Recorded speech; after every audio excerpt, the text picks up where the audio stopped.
Bienvenidos a la Crónica de Historia de France 24, espacio en el que viajamos al pasado para entender los hechos del presente. Estoy aquí en reemplazo de mi compañero Andrés Suárez. En medio de una polémica generada por el presidente de México que llamó a España y a la Iglesia Católica a pedir perdón por la conquista, esta semana se conmemoran 500 años desde que los castellanos pisaron por primera vez lo que hoy conocemos como México, después del descubrimiento de América. Aunque hubo diversas expediciones, una de ellas marcó lo que según expertos sería el inicio de la globalización, un choque entre culturas, costumbres y religiones que derivó en enfrentamientos, batallas y asesinatos de nativos y europeos que se prolongaron durante meses llevando a la caída del Imperio Azteca. Se trata de la llegada de Hernán Cortés y sus hombres, que entre contradicciones es considerada como la conquista de México. Para hablar de ello nos acompaña desde Ciudad de México el historiador Francisco Martín Moreno. Bienvenido a France 24. Muchas gracias, encantado de estar con ustedes y que me permitan comunicarme con su enorme audiencia. Primero, ¿se debe revisar o no la historia de la conquista? Por supuesto que se tiene que revisar.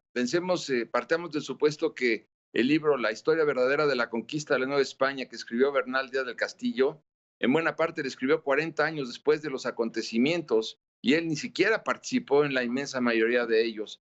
Redactó la conquista verdadera. ¿Cuál verdadera? De la conquista, bueno, con hechos que él escuchó y de los que él no fue protagonista más que en una pequeña proporción. Entonces, por supuesto que se tiene que volver a reescribir la historia y reescribirla porque los españoles no ganaron la conquista de México gracias a la superioridad militar, sino fundamentalmente gracias a la viruela, una enfermedad que no se conocía en América y que fue devastadora porque pues murió prácticamente el 80% de la población indígena. Entonces hay que reescribirla y no solamente por eso, sino que cada gobierno mexicano insiste en tener su propio libro de texto y claro, pues entonces, ¿cuál es el verdadero? Aquí volvemos a lo mismo. ¿Cuál es la verdadera historia de México? Si en los últimos 50 años cada presidente quiere escribir y reescribir la historia, por un lado. Y por el otro lado, que es muy importante también, hay 800 historiadores mexicanos que se reciben académicamente cada año y sin embargo, ¿dónde van a trabajar?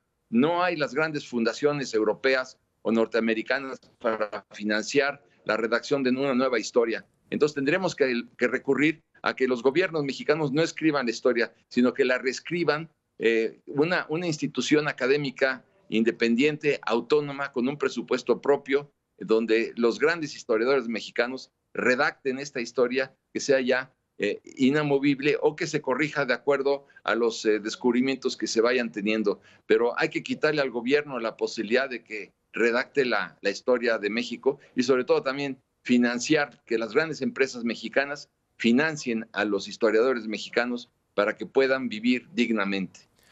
¿Puede considerarse realmente la conquista de México como el inicio de la globalización o más bien la expedición de Hernán Cortés como el inicio de la globalización?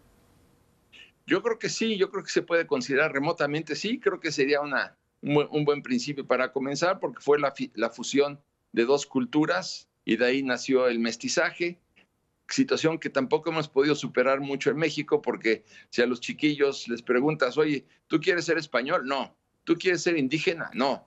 Y entonces, ¿quieres ser mestizo? No. Entonces tenemos una fractura tremenda allí de identidad, y esta fractura de identidad ha sido uno de los grandes detractores de la evolución social de México. Tenemos que aceptarnos como un país mestizo e insistir en el mestizaje y en la riqueza del mestizaje.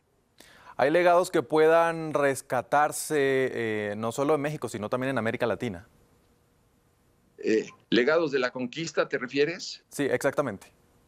Sí, yo creo que sí, bueno, pues sí, porque hubo también avances importantes, como por ejemplo la fundación del ayuntamiento, bueno, esas estructuras jurídico-políticas de la Europa del siglo XVI, que sí fueron un gran avance, y sobre todo también el alfabeto, bueno, y la literatura, las artes, o sea, hubo grandes ventajas y también inmensas desventajas, pero quien sostenga que la conquista de México no ayudó a la evolución de México, pues está en un error. Hay que reconocer que así fue, porque hubo ventajas como también desventajas.